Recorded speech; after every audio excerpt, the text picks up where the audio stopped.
Hello. How's it going? How's everyone doing? Welcome back to episode 4 of Mostly Dead Folks, the podcast about stories of the past and the way we keep them alive today. I'm your co-host Joshua Stern. I'm Brian Dunn. And we are back after a Thanksgiving break. Brian, how was your It Thanksgiving? was very good. A lot of food. Yeah, a lot of leftovers. So were you thinking about the episode we did about presidential meals while you were eating? Not really, but... What were the specialties around the Dunn house? It was a traditional turkey, but one of my favorites is the mashed potatoes and sweet potatoes with the marshmallows on top. I once had Thanksgiving dinner with a French friend of mine, and he was bagging on the marshmallows. Really? It's so terrible. Yeah. He went back for seconds. Oh, yeah. You see, it changes your world. It does. It does. Yeah. You know, I actually spent Thanksgiving. I went to a state park called the Florida Caverns State Park. Have you been? I've heard of it. It's a bit north of Tallahassee. Really great. And as I was going through this really cool cavern complex with my kids, I couldn't help think of how overrated FDR is, given that every state park in Florida, all 9 of them, he is going to we're part of the New Deal. Bring that up. Look, have you been to a state this park? This is not Warm Springs, Georgia. Have you been to a state park in Florida? Because if you have, you can thank your boy, Franklin, there. He'll never live it down, folks. I won't let him. I just won't let him. But enough of the past. Yes. This episode, we're looking at, of course, Christmas is coming up. Happy holidays to all who celebrate Christmas, all who celebrate Kwanzaa, as well as Hanukkah. It's a festive season. But we're going to look at big events that happened on December 25th. Yeah, so besides the obvious, for those that celebrate it, a lot of history happens to happen on December the 25th. I know, some massive moments. Yeah. So we came up with an honorable mention, and I'm going to present mine. And this was big. This was known as the Christmas Amnesty in 1868. I knew you were going to do this. So I have a backup, but you've stolen mine. Well, I have a backup too. If you needed it. Go ahead. All right, Christmas Amnesty, and this was Andrew Johnson's pardon of all that were involved with the Confederacy. And this was big. And not to go into it too much, but this was super shocking because you had the radical Republicans that actually wanted to punish the South and punish the leaders of the Confederacy especially. And then all of a sudden there's the president like, everybody's pardoned, everybody's good. So that was part of the tug of war, if you will, of the Reconstruction. So big moment, but it also follows what Lincoln said, where malice towards none with his second inaugural address. Johnson was following up with that. So big presidential pardons. Yes. The more the things changed, the more they stayed the same. Yeah. So Christmas Amnesty. Everyone's off the hook. You're good. If you were involved in the Confederacy, whether you were a soldier, a politician, whatever. Try to destroy the country. Come on, no problem. All right, no problem. So, my honorable mention was I'm going to my second one here. Was not the Christmas Amnesty, but the so-called Christmas Truce, which took place during World War I. Yes. Again, very quickly in the first year of the war, before those hatreds had really settled in. The Germans and the English on the line, famously on December 25th, 1914. Took a break from murdering each other to, stories differ. They smoked cigarettes, maybe don't smoke cigarettes, but they did. Potentially played soccer, basically hung out, sung Christmas carols, and then the next day went back. Exchanged coffee.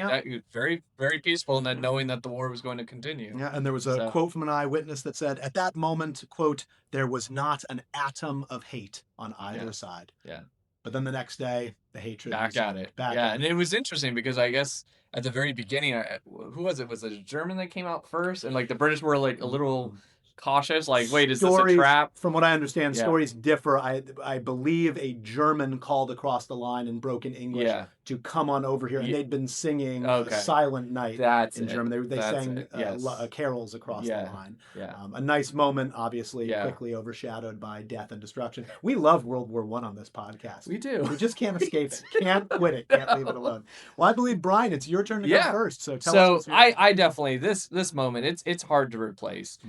I'm going to go back to 1776 and the Battle of Trenton. And this is famously, we've all seen the painting where George Washington is, in the boat. They were called Durham boats. They were the big cargo ships or boats. And he's standing there, and that did not happen. You would not have done that. Especially over into the icy since river. It was roughly 29 to 33 degrees that night when they crossed on Christmas night.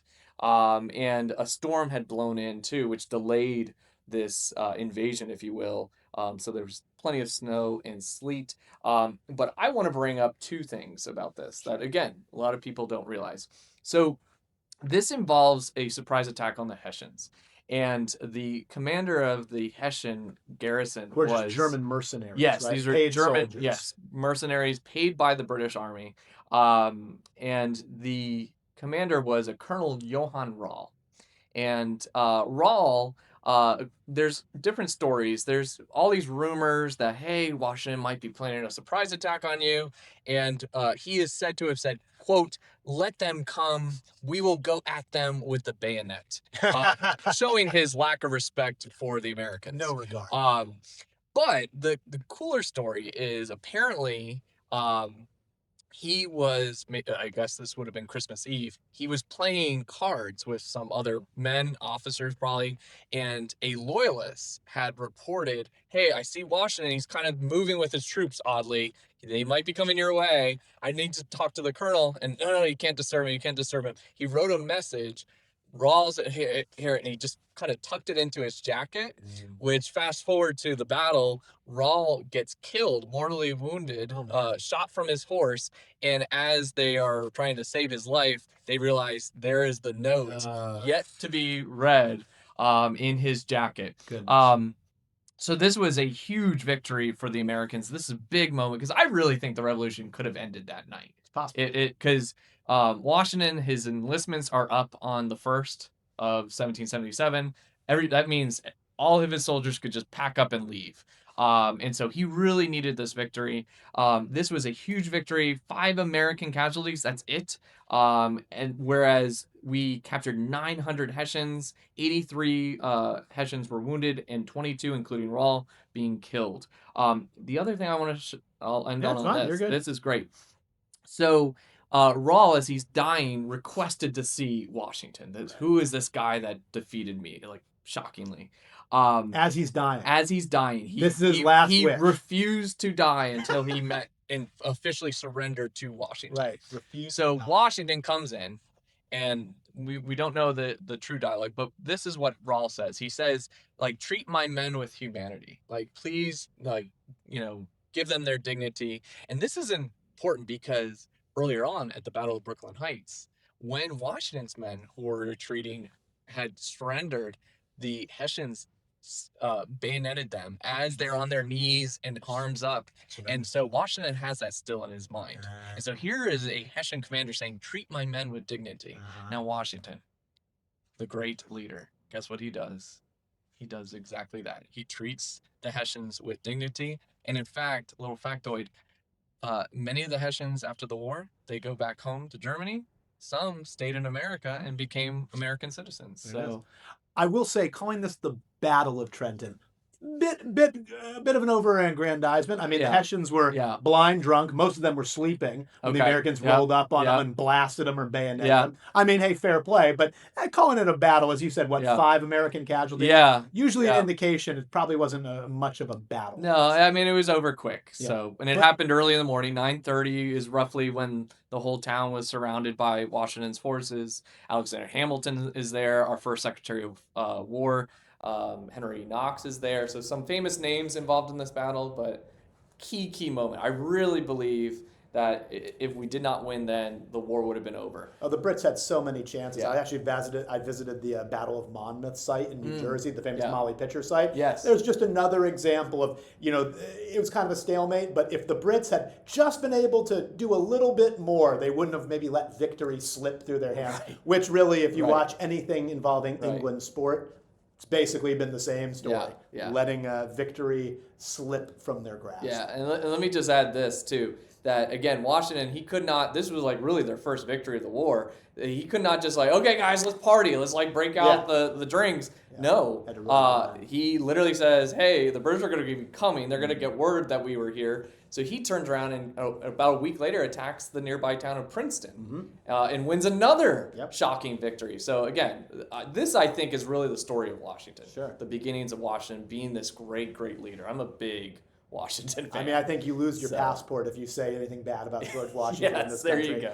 Great, I love it. I'm going to go a little bit more modern, and I'm going to go on the December 25th, 1979 Okay. Soviet invasion of Afghanistan. Yeah. So I chose this for two reasons. So very brief history. The Soviet Union wants to get Afghanistan under control. It's largely driven by different tribal groups and, of course, nominally connected from Islam. The Soviet Union doesn't want any presence of religion, much less a group that'll be loyal to something other than Moscow. So they invade. Really heats the Cold War back up. This is a big moment, globally speaking. But this becomes a complete fiasco for for the Soviet Union. It becomes known as their Vietnam. It takes 10 years. They accomplish virtually nothing. I mean, they do kill 3 million Afghani civilians, it's estimated, but it costs them roughly $15 billion adjusted for inflation, Wow. which, while there's no one reason the Soviet Union collapses, you know, there's Reagan's pressure campaign, there's all these different cultural groups within the Soviet Union that want to take down this evil communist government. But the invasion of Afghanistan, which starts on December 25th, 1979, is in many ways the beginning of the end for the Soviet Union. Yeah. So obviously I'm choosing this date because Soviet Union collapsing, great. You know, Yeah. no one's going to say, you know, cry any tears Yeah. over it. But I think perhaps more importantly this was the beginning of Operation Cyclone, which was the United States clandestine support of the Mujahideen, Yeah, yeah. who were the fighters fighting against the Soviet Union. And, you know, this is historically huge. It gives us this big loss to the Soviet Union. But I would argue more importantly, it gives us Rambo 3, the greatest of all the Rambo movies. Now, if you have not seen Rambo 3, allow me to read for you. This is the IMDb. Are we going to go into a Die Hard No, is we're it a not. Christmas This is movie gonna be- debate? No, we're not. It's not a Christmas movie. It It is! is not. It is! It is a Oh my movie God. set. It is not. Anyway, we're not going into Oh. that. But the IMDb description of Rambo 3 is, quote, loner Rambo leaves a Buddhist monastery to free his mentor from the Soviets in Afghanistan. If you are not turning off this podcast and watching Rambo 3 right now, you are failing. Maybe my students shouldn't watch Rambo 3. I would recommend not. Although it does feature the great line, which in the movies attributed to the Afghans, but in truth, this is a quote from Alexander the Great, quote, "May God keep you away from the venom of the cobra, the teeth of the tiger, and the vengeance of the Afghan." So had the Soviets not invaded Afghanistan, we wouldn't have Rambo 3. That's the word you go Hold on. with this. Interestingly enough, though, I'm choosing this because I think it's a great example of how all foreign policy, but certain U.S. foreign policy, is always based on the enemy of my enemy is my friend. And Yes, you probably yes. know Oh, yeah. who was the leader of the Mujahideen against the Soviet Union. You probably know. Yes, go ahead. Osama bin Yes. Laden. So indeed, after September 11th, if you watch Rambo, I'm still going to come can't back. get over I this. got to come back to Rambo. Oh, my In the gosh. closing credits of Rambo, before September 11th, it said dedicated to the brave Mujahideen fighters of Afghanistan. After 9/11, that was scrubbed and it was replaced with dedicated to the brave people of Afghanistan. Oh, okay. Now, why would that be? Yeah. Maybe because the U.S. trained Yeah. and financed the guy Yeah. who would ultimately Gave them lots and lots of weapons. perpetrate September 11th. So Oh, boy. while there is this great moment of how the war begins and helps to destroy the Soviet Union, Yeah. there is the very unfortunate consequence of that years later on September 11th. So an Yeah. extremely consequential date, December 25th. This also 1979. hurts Carter's presidency It because does. SALT 2 was in the works, and then this kind of gets thrown out the window with all of a sudden Russia's invasion. One of the many crises that Yeah. Carter had to Yes. deal with. Some well, some not Yes, so well. yeah, wow. So that's what we Okay. have for today. And of course, we end with a question. And this one comes from the upper school and it comes from Miles. The question to you, Brian, first Okay. is, it's a bit of counterfactual history. A what if? What if things had gone Okay. differently? And this question from Miles was, in your view, what if the Confederacy had been able to defeat the Union and win the Civil War? What would that mean in 2025, Ooh. if anything? Obviously, we can't know the answer. It's all hypothesizing, but what do you think? I would like to believe that even I can't see us having two separate countries. I think that even if there was a victory, well, one, I think the war would have continued until there was a Union victory. Probably. I think that's just a fact. The Confederacy, I mean, how do we even define a Confederate victory? Because they were already on the ropes. Yeah. I mean, you have Again, to understand. suspend your disbelief and Okay, say so they win in they Gettysburg, win. So they somehow go to they D.C., they arrest Lincoln, they Okay, plant the Confederate all right. flag over Booth the... is a hero. Booth is a hero, all Okay, that stuff, right. Maybe Booth doesn't happen. Maybe there is no okay, assassination. so I think civil rights and everything would have been delayed, but I still think we would have at some point become a country again. Yes. And I am reading currently Destiny of the Republic. It's very good. Yeah. And such a tragic tale. Yes, and the author made a point that that the shooting of Garfield really, if Lincoln didn't bring us together as a country, the assassination of Lincoln, it was Garfield's assassination, North and South, and especially the South was like, oh my gosh. So I still think, I don't know where that moment would come, but I think we still would have come back together. But I think we would have had a lot. It would be a disaster in terms of civil rights, equality down in the South.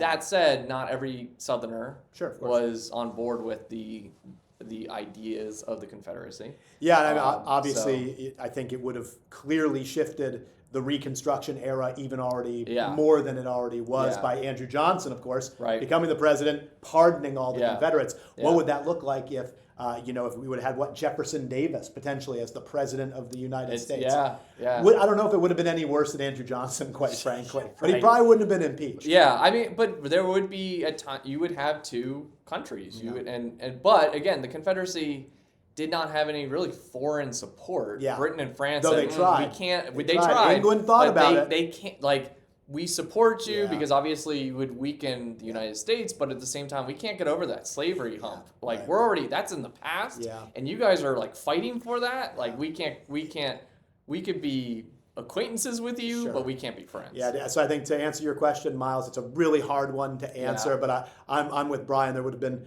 horrendous outcomes for the African American community and for civil rights in general. But ultimately, I think probably in a fairly quick succession, the Confederacy would have had to have adapted to a more modern, i.e. free labor enterprise. Yeah, I think they would have had to eventually become industrial to catch up with the North.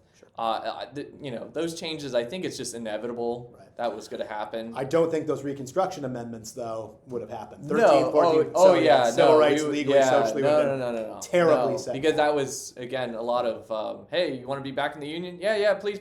All right, well, you got to agree to these Well, things. only 10%. So only 10%. According to Lincoln's plan, the 10% plan. And Johnson's plan was I guess, whatever. Wade Davis' bill was 50%, and So I hope that answers your question, Miles. We've done the classic historian thing. I like that, Miles. Thank you. Thank you. So next up's going to be middle school question there, but that's all we have for this week. I think we're taking a little break heading into the Christmas time. So on behalf of Mr. Dunn, I'd like to say happy holidays to everyone watching or listening, and thank you to our wonderful producer who's been excellent, Max back there. Thank you, Max. Appreciate you.